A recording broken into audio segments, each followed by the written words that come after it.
سسرال جانے کی خوشی میں صبح سب سے پہلے جلدی سے اٹھ کے تیار ہو جاتی ہوں تاکہ کچھ کھانا بنا کر اپنے ساتھ لے جاؤں، اور دل چاہتا ہوتا ہے طرح طرح کے کھانے اپنے ساتھ بنا کے لے جاؤں، کیونکہ میرے ساس اور سسر میرے کھانوں کو اتنا سراہتے ہیں، میرا دل کرتا ہے کہ وہ بیٹھے ہوں اور میں صبح شام ان کی خدمت کر کے ان کی دعائیں لوں، ان سے تعریفیں سنوں۔ میری ہر چیز کے لیے وہ مجھے بہت سراہتے ہیں، کیونکہ میرے تو ماں باپ نہیں ہیں کافی عرصے سے اس دنیا میں، تو مجھے موقع مل جاتا ہے ان سے یہ سارا کچھ سننے کا، اور یہ مجھے بہت سکون دیتا ہے۔ جب بھی میں کبھی ان کی طرف جاتی ہوں، ہر میری ساس نے میری چھوٹے چھوٹے کاموں کو، ایون وہ اتنا کھانا بناتی ہیں ماشاءاللہ، مجھے تو ضرورت بھی نہیں ہوتی کچھ بنا کر لے کے جاؤں، لیکن انہوں نے میرے چھوٹی چھوٹی سی ایفرٹ کو، حتیٰ کہ سلاد بھی بناؤں تو انہوں نے سارا کریڈٹ میرے سلاد کو دے دینا ہوتا ہے، پورا کھانا انہوں نے بنایا ہوتا ہے، اور انہوں نے کہنا ہوتا ہے سارے کھانے کی رونق تو سلاد تھی، اگر یہ نہ ہوتا تو ہم تو یہ سارا میل ہی انجوائے نہ کر پاتے۔ یہ جانے سے پہلے تھوڑی افراتفری کا عالم چھایا ہوتا ہے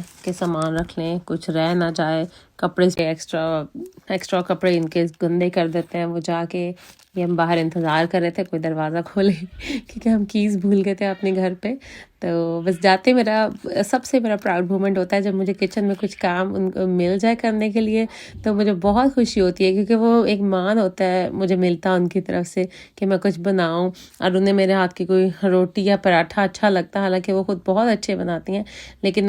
انہوں نے مجھے کبھی آج تک فرض کا یا بہو بیوی ہونے کا فرض، یا ماں ہونے کا فرض، یا تمہارے بیٹی ہونے کے ناطے تم گھر میں بھی کرتی تھی تو یہاں پہ کیا کرتی ہو، کبھی ایسی چیزیں انہوں نے مجھے احساس نہیں دلائی، نہ مجھے کبھی تانے دیے، نہ میرے ہسبینڈ سے کبھی کچھ کہا ایسی چیزیں۔ اسی لیے مجھے بڑا لائٹ لگتا ہے کہ میں نے وہاں جا کے کام کرنا ہو، یا میرے سسرال میرے گھر پر ہوں، یہاں پر مجھے کچھ کام کرنا ہو تو مجھے برڈن نہیں لگتا، کیونکہ اگر ایسی باتیں کرنے لگ جائیں ساسیں کہ یہ تو کیا ہے، یہ کوئی نیا کر رہی ہے، ہم نے بھی تو کیا تھا، تو وہ آپ کو رشتے بھی وہ بوجھ لگنے لگ جاتے ہیں، وہ ایک خوف آ جاتا ہے آپس میں بھی، ایک تکلف آ جاتا ہے، اور زیادہ تکلف سے تھوڑا مزہ بھی پھیکا پڑ جاتا ہے ملاقاتوں کا۔ اور ہمارا تو یہ حال ہے کہ جب بھی ہم کھڑے ہوتے ہیں کچن میں تو سارا ٹائم ہم باتیں ہی کرتے رہتے ہیں، میں اور میری ساس اور میرے سسر، اور